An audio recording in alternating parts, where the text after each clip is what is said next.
Welcome to the Widows Collective, where grief meets hope, healing, and community.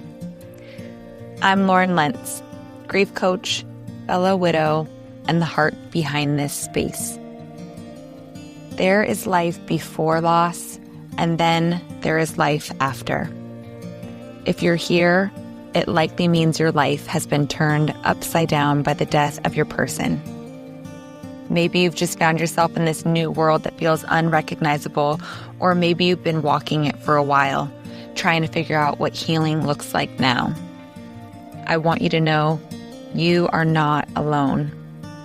This podcast is a gathering place for widows living in the after. Together, we'll name the ache, honor the love, and share tools, truths, and stories that help you feel supported along the way. My hope is that every episode gives you a sense of community, comfort, and permission to meet yourself exactly where you are.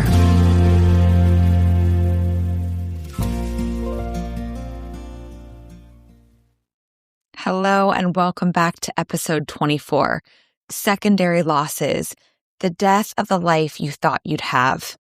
If you're new here, my name is Lauren. I'm a certified grief coach, a widow, and someone who understands firsthand how disorienting and life-altering the death of a partner can be. And if you've been here before, I am so grateful for you and really glad you're back. Today, I want to talk about a kind of loss that isn't often named by society. A loss that doesn't involve the physical death of your person, but the loss of something that was just as real in your heart and your mind. The life you thought you were going to have. To the outside world, when someone dies, people understand grief to be about mourning the person. We grieve their presence, their voice, their touch, the way they laughed, the way they showed up in our lives and in our everyday moments. But what people don't always realize is that when your partner dies, you don't just grieve their physical absence. You also grieve the hopes, the dreams, and the life that the two of you believed you were building together. The future that existed between the two of you. The plans you talked about. Maybe it was babies or a home you dreamed about building. Maybe it was the quiet expectation of simply growing old side by side, doing ordinary life together for decades to come. You grieve the holidays that will never look the way you imagined, the milestones that were supposed to be shared, the memories that were supposed to still be made, the inside jokes that would have continued for years, and the simple everyday moments that would have quietly accumulated into a lifetime. When your partner dies, it's not just the person who disappears. It's the future you believed was waiting for both of you. And when that future vanishes, it creates a very real and very painful layer of grief. In the grief world, we often call these secondary losses. But honestly, that phrase can feel far too small for what it actually is. I remember naming it secondary deaths because it really is what it feels like. For so many of us widows, these losses don't feel secondary at all. They feel enormous. They are the loss of the life that was unfolding, the life you thought we were walking toward. And learning to live inside a future you never planned for can be extremely destabilizing. And in order to understand why this loss can feel so profound, it helps to look at how that future was being created in the first place. When we're in loving partnerships, we're constantly building a future together. Most of the time, we don't even realize it's happening. It isn't usually some big conversation where you sit down and you map everything out. It happens in small, daily moments, little comments about the future, saying things like, we should try that someday, or when things slow down a bit, we could do, you name it. Maybe it's talking about a project you'll get to eventually, or laughing about the kind of old couple you're going to become one day. These moments seem casual when they happen, but over time, they quietly build a picture of the life you believe you're creating together.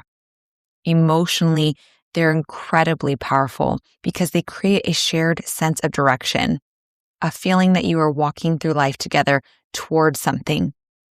Even if the details change over time, there's usually a quiet trust underneath it all, a belief that whatever life brings, the two of you will navigate it side by side.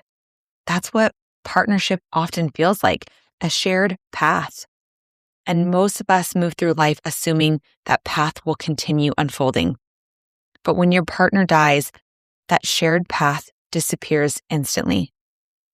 Not gradually, not with warning, but suddenly. And it can leave you standing in a life that feels unfair and unfamiliar, a life that no longer looks the way you imagined. And that's often when the reality of secondary losses begins to reveal itself. Secondary losses rarely appear all at once. Instead, they reveal themselves slowly over time. You might notice them in moments that seem ordinary on the surface. A friend casually mentioning retirement plans with their spouse, someone celebrating a milestone anniversary, couples talking about their next chapter of life. And suddenly, and sometimes unexpectedly, there's a quiet ache in your chest.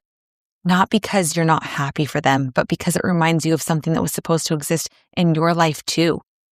A future you once pictured, a future you believed was going to happen for you. And now that future looks very different. Sometimes the realization arrives in quieter ways too. You're filling out paperwork and have to check a box that says widowed.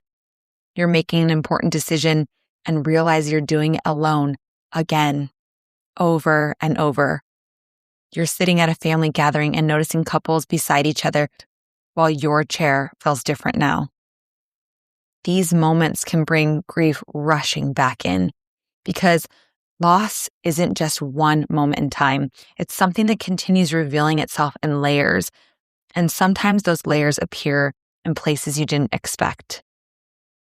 Another painful part of secondary losses is realizing that life continues moving forward for everyone else. Friends are planning vacations. Couples are talking about the future. Families are growing. And sometimes it can feel like you're standing still while the world around you keeps moving. You may find yourself noticing things you've never noticed before. Couples holding hands in a grocery store, anniversary posts online, people casually talking about the next stage of their lives. And again, it's not that you're not happy for them, but those moments can quietly remind you of the life that was supposed to be yours too. And that realization can bring up complicated mix of emotions, grief and longing, sometimes even guilt for wishing your life looked different. These experiences are incredibly common in grief, but they're rarely talked about openly, which can make widows feel like something is wrong with them for noticing these things. But nothing is wrong with you. You're simply grieving a future that mattered deeply to you. And over time, something else begins to reveal itself as well. Losing a partner, you realize and recognize that your role begins to change. You are no longer just someone who experienced that life. You become the person who carries it, the keeper of the memories, the one who remembers how things really were. You remember the stories behind the stories, the little details no one else would think to ask about, the conversations that shaped your decisions, the dreams the two of you talked about late at night. And suddenly, you're realizing you're the only one holding all of that. Not because other people don't care, but because no one else lived that life from the inside the way the two of you did, which means something else becomes true. You become the one who decides what parts of that shared life continue forward. You become the one who chooses which dreams can remain alive and which ones you may need to gently release.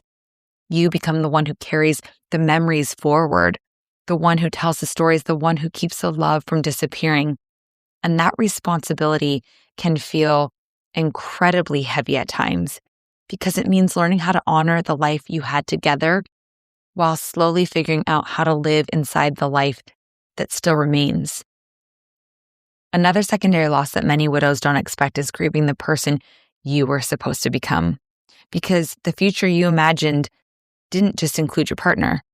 It also included a version of you, the version of you who grew old beside them, the version of you who would reach certain milestones together, the version of you who would experience life in the safety of that partnership.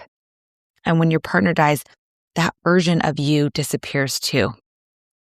the life you were going to live shaped by the person you thought you would become. And now, suddenly, you're standing in a life that requires you to become someone different, someone you never asked or expected to be. And that identity shift can feel really disorienting. For years, sometimes decades, your identity included being a part of a partnership. You were someone's wife, someone's person, someone's teammate in life. Your decisions were shaped by that partnership, where you lived, what you prioritized, how you planned your future. And when that partnership ends suddenly through death, your sense of identity can feel shaken. Many widows begin asking questions that they never expected to ask. And I know I touched on this in last episode, but for those of you who may not have listened, we catch ourselves asking, who am I now? What does life look like moving forward? What do I want now that life has changed so dramatically? These questions are really overwhelming at times, especially in early grief, because the emotional ground beneath you still feels so unstable. And at some point in the grief journey, many widows tend to encounter a complicated emotional tension. There is still a large part of you that misses the life you imagined you'd have, the future that was supposed to unfold, the milestones you expected to reach together. And another part of you is slowly beginning to recognize that life is still moving forward, even if it doesn't look the way you expected. And this can create a very strange emotional experience because you may find yourself holding two truths at the same time. I miss the life we were supposed to have, and I know I still have a life to live. Some days those thoughts may make you feel hopeful. Other days they may make you feel heavy. Both of these experiences are completely normal. Grief is not linear, and rebuilding life after loss doesn't happen all at once. It happens in small little moments, choice by choice, day by day.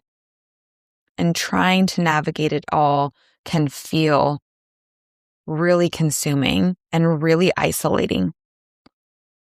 So often, secondary losses are invisible to the outside world. People around you may assume grief fades after a certain amount of time. They may believe that once the first year passes, things are going to start to feel normal for you again.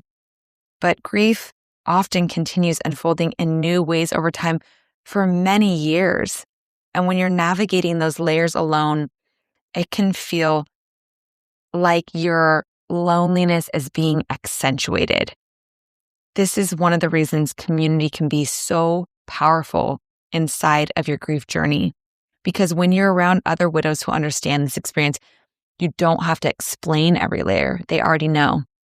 They understand the identity shifts, the waves of loneliness, the grief for the life you thought you'd have. And suddenly you're not the only one noticing these things. You're someone who becomes recognized for loving deeply and is learning how to carry that love inside of a different life. And this is actually one of the reasons why I created my group program, Reimagine. Reimagine is a small group space specifically for widows who are navigating this stage of grief, the stage where you begin asking deeper questions about identity and future and what life might look like moving forward. Inside the group, we explore things like secondary losses and loneliness and rebuilding identity and learning how to move through grief with compassion rather than pressure. Enrollment for the upcoming round will be closing later this week. And if this episode resonated with you, it may be your sign that you're ready for a deeper level of support. You can find all the details in the show notes if you'd like to learn more. And wherever you are in your grief journey today, I want you to remember this. The life you imagined has changed. I see you. I ache with you. I know how devastating that is. And, because I say and all the time, your story is not over. There is still possibility for meaning and connection and life ahead. even if in this moment that feels impossible. Thank you for spending this time with me today. Until next time, big hugs and lots of love. You've been listening to the Widows Collective. I'm Lauren Lentz, and it means so much to me that you spent this time here today. If you found comfort or connection in today's episode, I invite you to please subscribe, leave a rating, or share it with someone who might need a little support. You can also follow me on Instagram at I'm Sorry We're Friends and join my email list at laurenlentz.com to explore my one-to-one grief coaching, group program, retreats, and other tools designed to help widows navigate loss with understanding and guidance. I hope you'll join me next week for another conversation where we'll continue exploring grief, healing, and ways to reimagine life after loss. I'm sorry you're here, and I'm so grateful that you are. Thank you for being a part of this community. Your presence is an act of courage and self-compassion, and I'm honored to walk this path alongside you.